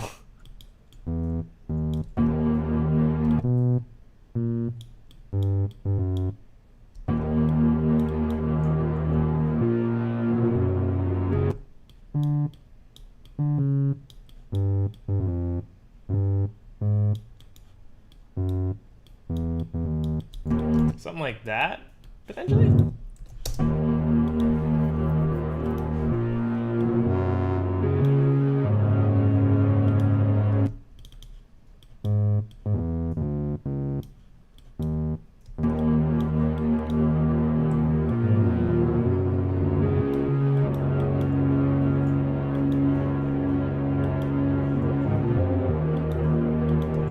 Something weird's going on here, because this does not sound like typical saw wave.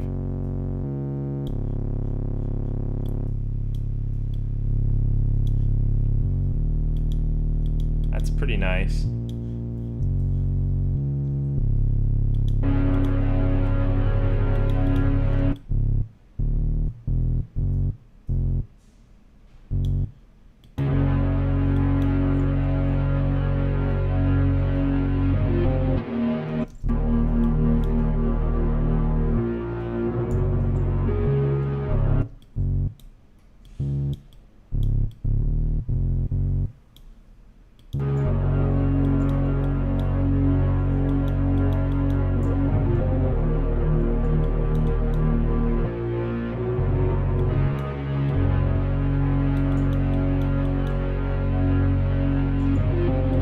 All right, I think that'll do it. So, let's play some mix.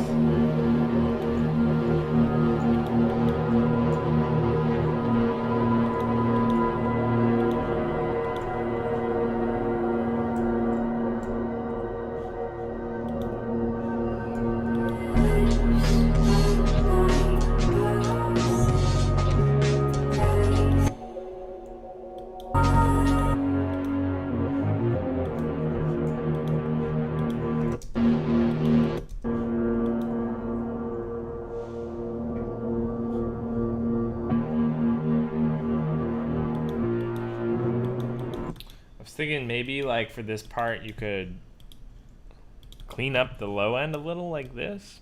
Again, I don't know if this is part of the genre though. I don't want to like overstep. So just like something like this.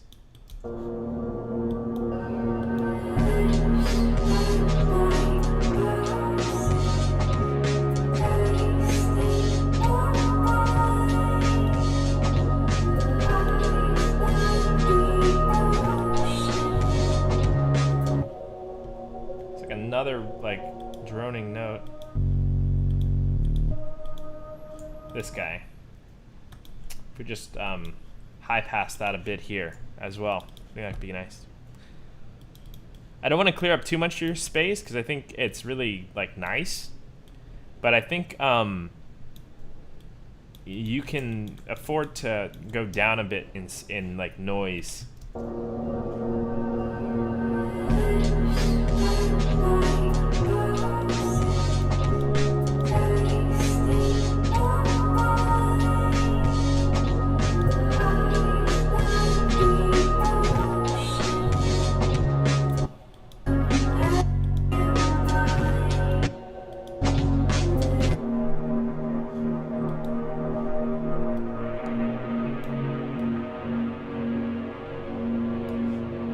I just want those mids for this part.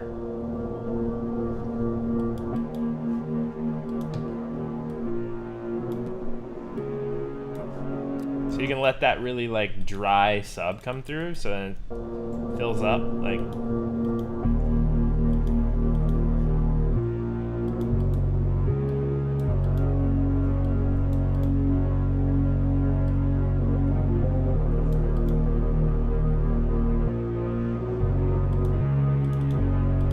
Yeah, super cool.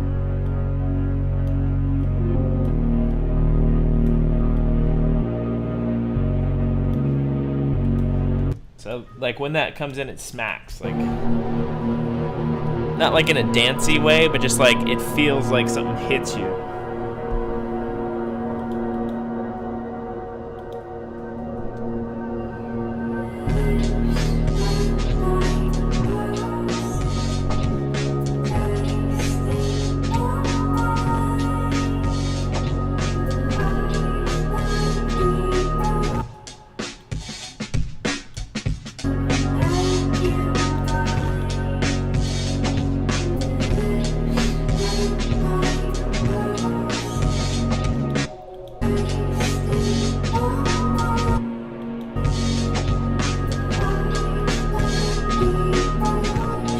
Another note that's like screeching. I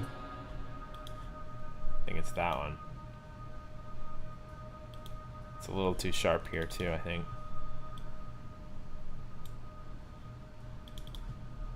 Yeah, just turn that on for this part. So it's like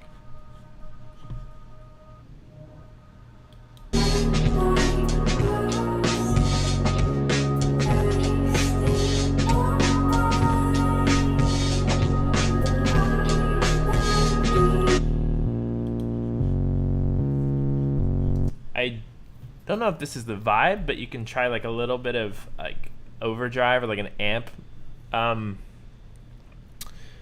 to emulate like that like bass guitar kind of.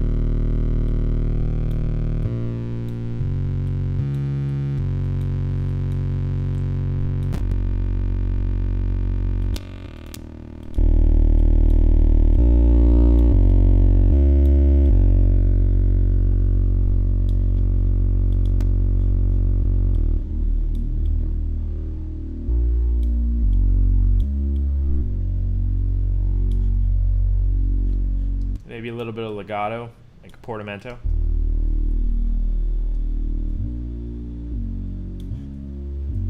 If you're going for that like rock kind of vibe.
go like heavier on the harmonics and just like remove some of them, so you end up with like this harsher like Bon Iver type bass.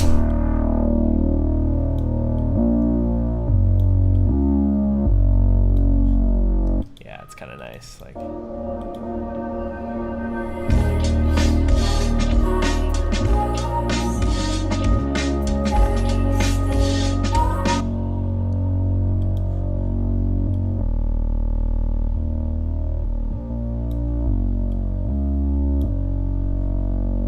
I think there's some phasey stuff going on in the mix, but this is definitely not helping. Make it mono, like just go straight for like the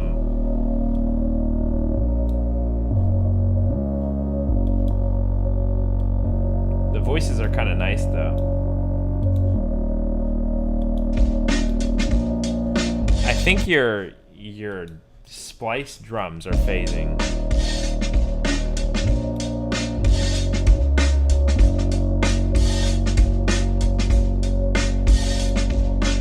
I think it's your LFO on maybe your, I don't know.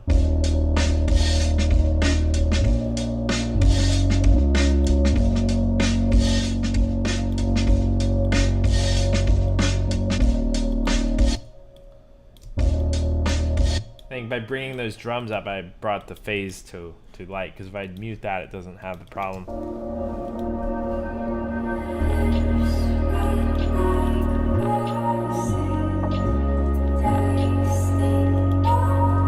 Oh, you know what? That's why. Oh, that was so dumb. I had both audios going through at once. So that's not, it's not your drums, it's my audio routing. All right, check this now.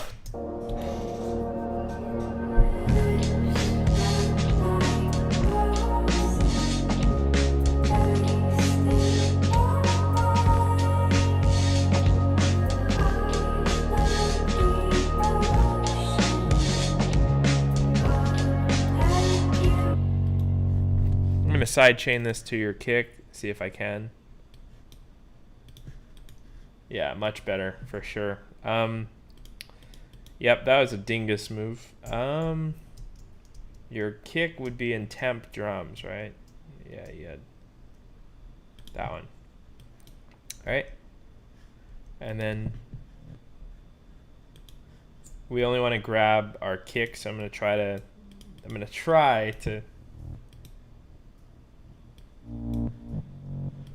grab only the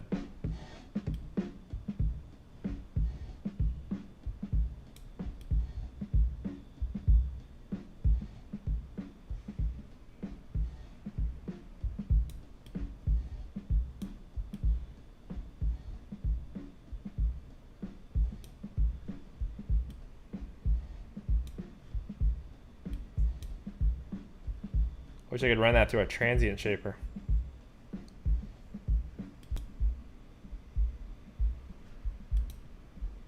It's like, that's what we need.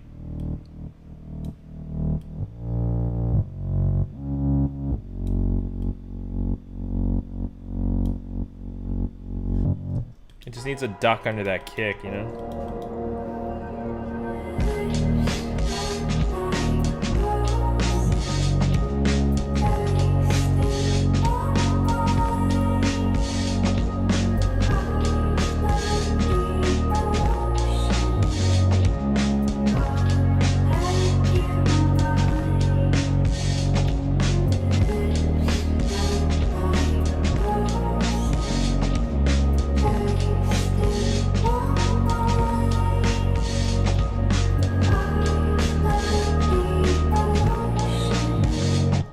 Remove that mono now.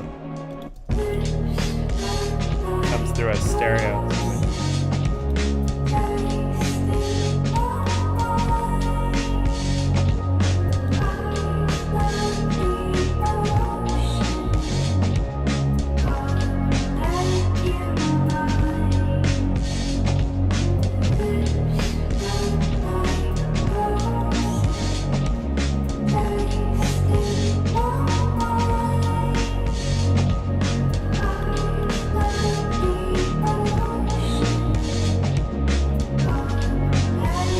like, gradually let the other stuff back through as well.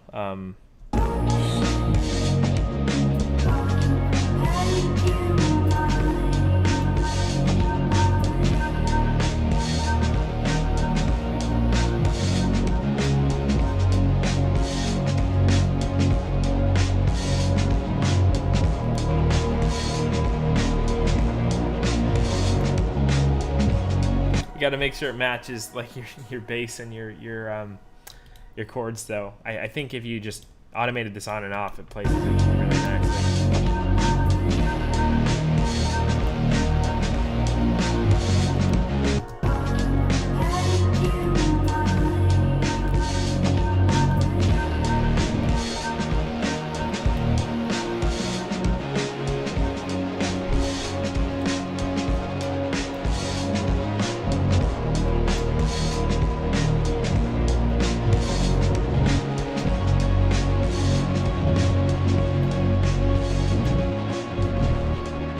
Something like that.